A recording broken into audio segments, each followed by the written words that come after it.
First ఇక్కడ చూడండి sir, అక్కడ ఫస్ట్ ఏమి ఇచ్చాడు, SN is equal to 3n² plus 4n అన్నాడు.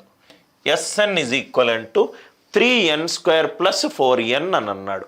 రైట్, నవ్వు ఇక్కడ చూద్దాం సార్ కాన్సెప్ట్. ఇది చిన్న ప్రాబ్లం, కొంచెం పెంచితే కూడా చాలా ఈజీగా చేయొచ్చు. ఎస్ఎన్ అంటే ఏంటి సార్, ఆ మొత్తము ఏవైతే n నంబర్లు ఇచ్చాడో వాటన్నిటినీ యాడ్ చేస్తే వచ్చే వాల్యూనే ఎస్ఎన్. ఈ A1 A2 AN ఏంటి, ఆ అంక శ్రేణిలో ఉన్న నంబర్లు. అంక శ్రేణిలో ఉన్న నంబర్లు ఏంటేంటి sir, A1 A2 and so on up to AN. వాటన్నిటినీ కూడితే వచ్చే వాల్యూ ఏంటి, ఎస్ఎన్. వాటన్నిటినీ కూడితే వాల్యూ వచ్చే ఏంటి, ఎస్ఎన్.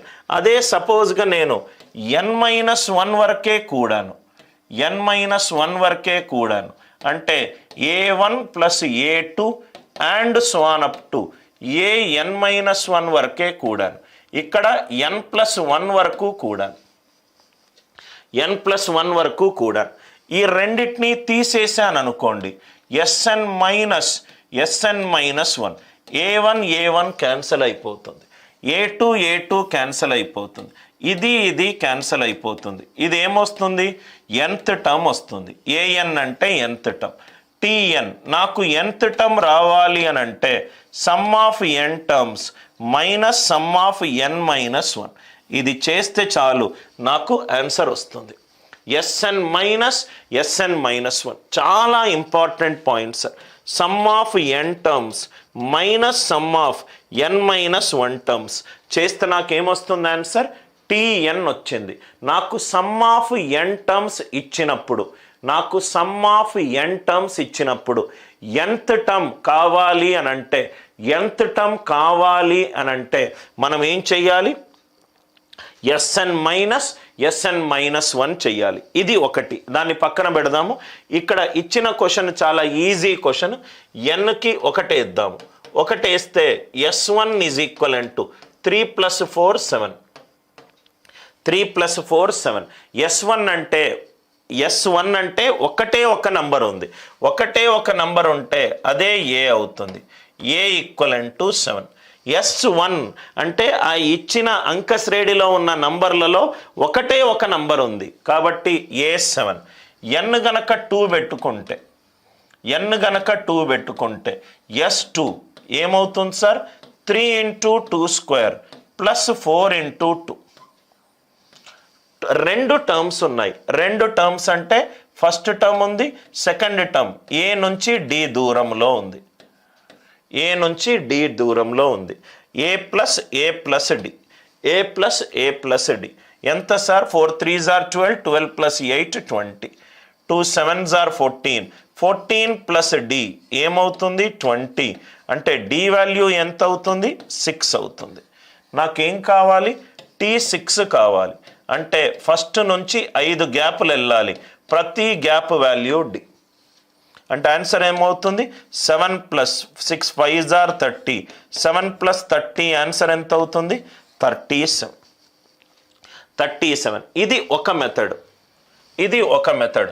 n వాల్యూ 1 అనుకోవడము, 1 అని అనుకుంటే నాకు ఏ వాల్యూ వస్తుంది, n వాల్యూ 2 అని అనుకుంటే first term and second term. First term value ఎంత, A.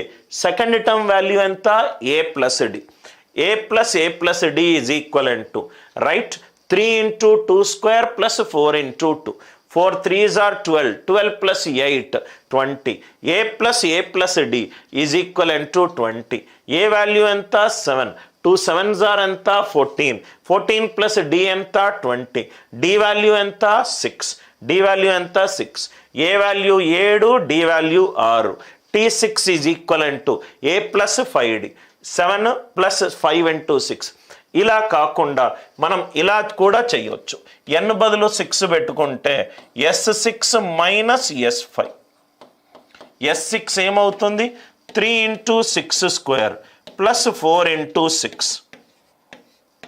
Minus 3 × 5² plus 4 × 5. 36 3s are 108 plus 24 132 minus 25 3s are 75 plus 20 95 ఇదైనా 37. ఏ మెథడ్ అయినా యూజ్ చేసుకోవచ్చు. మనకు n6 రావాలి అని అంటే s6 మైనస్ s5, n బదులు 6 పెట్టుకోవచ్చు. 3 × 6 square plus 4 × 6 minus s5, n బదులు 5 పెట్టుకోవచ్చు. 3 × 5 స్క్వేర్ ప్లస్ 4 × 5 సబ్ట్రాక్షన్ చేసామనుకోండి మనకు ఆన్సర్ వస్తుంది. T6 is s6 minus s5. T6 is s6 minus s5. అందరికీ ఈ కాన్సెప్ట్ అర్థమైంది కదా సార్? ఈ కాన్సెప్ట్ని స్టార్ మార్క్ పెట్టుకోండి సార్, మనకు కొన్ని ప్రాబ్లమ్స్లో ఉపయోగపడుతుంది. Sn మైనస్ Sn మైనస్ 1 ఇది చేస్తే మనకేమొస్తుంది? Tn వస్తుంది. Tn కావాలి అని అంటే Sn minus Sn minus 1. n 1 పెట్టుకుంటే ఏ వస్తుంది, n 2 పెట్టుకుంటే డి వస్తుంది. ఏ అండ్ డి వచ్చిన తర్వాత మనము ఏ టర్మ్ అయినా మనము సాల్వ్ చేయొచ్చు, ఏ టర్మ్ అయినా మనము సాల్వ్ చేయొచ్చు. చాలా ఇంపార్టెంట్ క్వశ్చన్. Sn ఇచ్చాడు, Tn కనుక్కోమన్నాడు. దేంట్లో సార్? రైట్, దేంట్లో కనుక్కోమన్నాడు? మనకు అంక శ్రేణిలో కనుక్కోమన్నాడు. క్వశ్చన్ అందరికీ క్లియర్ అయింది కదా సార్?